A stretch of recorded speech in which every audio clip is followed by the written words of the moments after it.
Christ is our teacher, and we are his disciples. That's a lifelong process, a lifelong role that we are called to. But do we really see and understand that Christ is our teacher?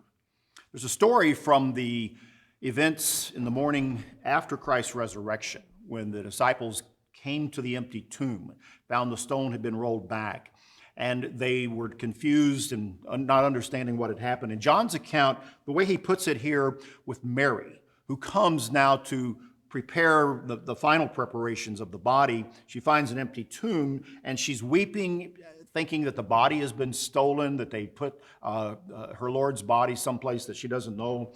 And Christ speaks to her as he sees her there in the garden.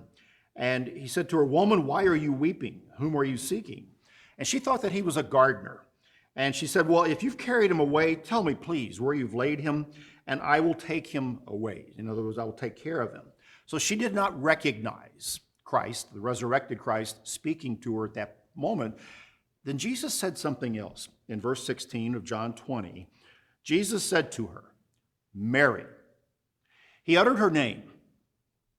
Now, this was Mary of Magdalene, from a city on the shore of Lake Galilee, Sea of Galilee. A lot is said about Mary that is apocryphal or not true. We really don't know a lot about her background, but she was a disciple. She was a follower to this very moment and indeed loved Jesus as her teacher. And I think what comes through in what she does in the moment that he utters her name, when he says, "Mary," and it says, she turned and said to him, "Rabboni," which is to say, teacher. Then she recognized who he was. It was not the gardener. His body had not been stolen. It was the resurrected Jesus. And she recognized him, and she wanted to worship him at that point. But here's the point that I think is important.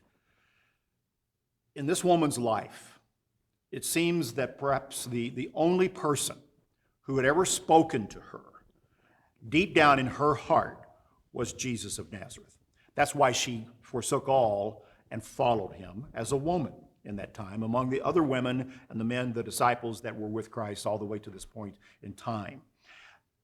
He was the only one who had ever spoken to her in that way to her heart and helped to heal, to bind up whatever was broken, to salve over what was scarred from her life, whatever it was.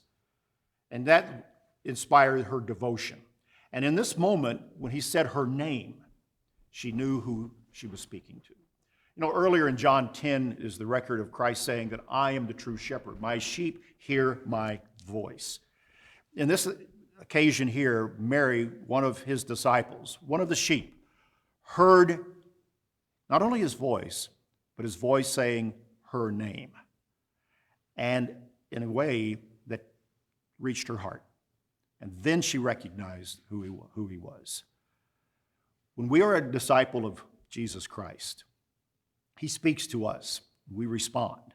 And we develop a relationship where he knows us, and he does know us, just as he knew Mary. And he knew how she thought, what made her life, and what she needed to hear, and all the importance of the gospel to her. Christ knows the importance of all of that to us in our lives as well. And when we respond with that acknowledgement that we do know him, because his voice, his teaching, his presence in our life has changed us, then we truly have that disciple-teacher relationship that allows us to recognize Christ not only speaking to us, but guiding us in our life. That's what's important. That's BT Daily. Join us next time.